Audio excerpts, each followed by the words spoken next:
Hello, hello, and welcome back to Nothing But Real Life. We wanted to give you a history of our story, our family, and how we all came to be. Adam and I were set up on a blind date back in July of 1995. I had just graduated from high school. Adam was going to college at the time. Adam and I met. Our first date was at a rodeo on July 24th. Our first date didn't go so well, but I don't know how we went out again, but we did, and we just totally connected. Crazy story, 3 weeks from our first date, we actually got engaged, and we were married 3 months later. So we were married in December of 95 when we had just met each other, July of 95. We've been married for 22 years now and have a great marriage. He's my best friend. So sometimes those blind dates and quick marriages work out. We ended up getting pregnant right away, and our first daughter was born in September of 1996. We enjoyed her. She was such a fun baby, had a darling personality. She was a really good baby. We ended up getting pregnant again, and our second daughter was born in July of 1998. And that is Eden. She was a smiley baby. She always just had this sweet little smile.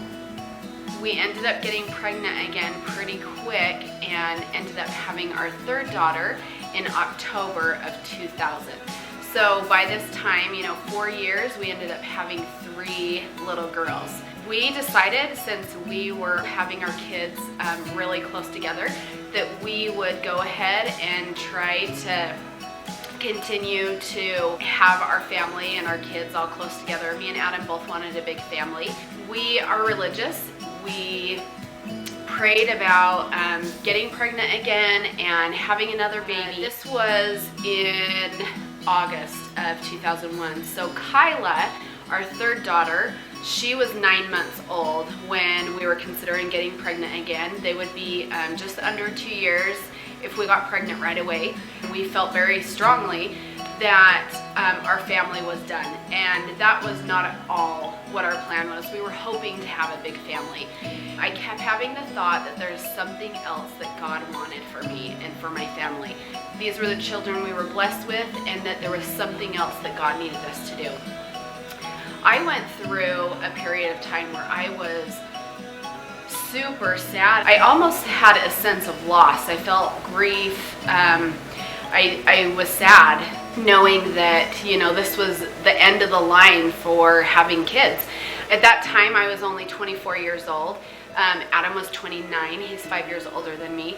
And to all of a sudden know that you're done having kids. We just enjoyed our 3 little girls. Adam had kind of come to terms that there wasn't going to be any boys for him to bond with, and he dove into these little girls and taught them all the things that he loved, had experiences with them. He didn't hold back with them being girls. They did a lot of biking and skateboarding and all of the things that he was hoping to do with his son. So then in 2006, we had a family member that was struggling with drug addiction. We were concerned that her son would need a place to go if he came into state custody, and we would babysit him periodically. So we decided to go ahead and get licensed as foster parents, just in case he might need a place to go, so that we didn't have to have family members try to go through the process. We were ready to bring him into our home if we needed to. We got licensed in, I think it was November of 2006, and in January of 2007, we got a phone call from the state saying that they needed a home for a brand new baby that was born addicted to drugs. And we hadn't planned on doing foster care with the state. We literally had just gotten our license for this family member. And so we decided we would go ahead and do it. At this point, we did not plan on adopting. We thought we'd take this one baby in and didn't foresee years of doing foster care. But we had this little baby, drug addicted. He had all the symptoms of that, where he shook a lot, was inconsolable, he didn't sleep, so we went through the struggles of what it was like having a drug baby. We had him for 3 months, and then he was reunified with his mom. We ended up getting another foster baby right after that. This one was 18 months old, and he had been abused. So he had a lot of internal injuries. He had a broken leg. It was heartbreaking. That was kind of when my eyes opened up to kind of a different world that I was not familiar with, and to realize that there were so many kids out there that suffered so many hardships and so many heartbreaks and so much trauma when they had no say, they had no voice. Our heart totally was connected with the process of having kids that have come into state custody, and we felt strongly that this was something that we could give back. We had a good, healthy marriage. We had so much joy in raising our girls. At this time, they were still pretty little. We decided that we had a lot to give back, and that we wanted to provide homes and a safe place and love for these kids. So that's kind of when we decided, all right, we are in. He stayed with us for a little bit and ended up going to an uncle, and this uncle adopted him. Right after that was when we got Ammon and Caleb. We got them in July of 2007. We had them for a couple weeks before we got Kenya. So they came first. There was a lot of health challenges that they had. They were also born drug babies, addicted to drugs. But a few weeks after getting them, Kenya at this time had stayed with mom, which is called the trial home placement, and mom was able to keep her for a few more weeks, and then did not follow all the instructions that the judge had given her to do, and so Kenya then came to us. And we had Ammon, Caleb, and Kenya for 9 months. Parental rights were terminated, and we had the opportunity to adopt. Again, we had never planned on adopting kids. We weren't sure what we were doing, but decided, when we make the choice to take kids into our home for foster care, we committed to these kids from the beginning, and we're going to continue that commitment. So we decided to adopt them. We adopted them in May of 2008.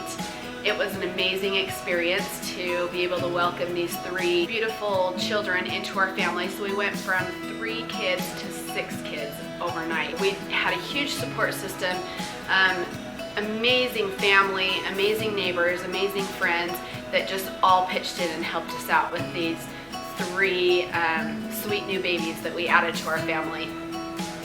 We continued doing foster care, continued staying licensed at this point. We then got Aiden and Jackson after we had adopted Ammon, Caleb, and Kenya. They came into state custody in July of 2009. We had them for a year. They were 6 years old at the time. We had them until they were 7, and then they were able to reunify with mom, and they went back to her. We continued doing foster care. We welcomed many kids into our home and into our family. They went either reunified back with parents or ended up being adopted through other family members. It was absolutely heartbreaking when we had to say goodbye. We loved these children that we had, and we attached to them. It was very hard to say goodbye to them. We got a phone call 4 years after having Aiden and Jackson, letting us know that they had come back into state custody.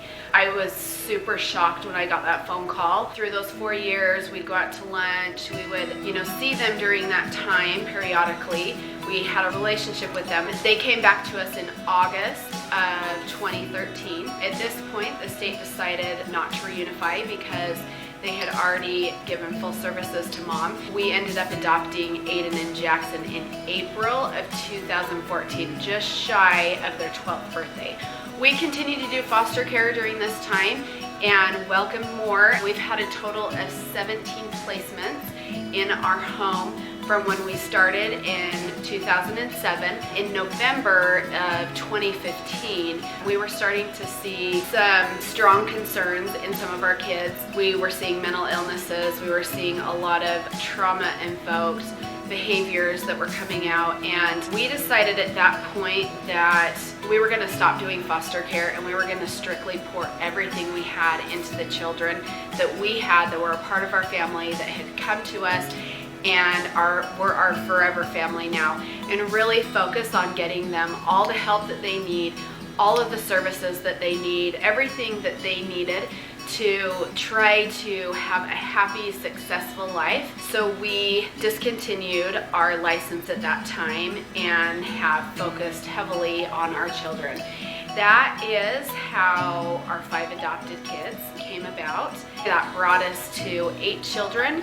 So that's the story of our family. If you have any questions, leave them down in the comments.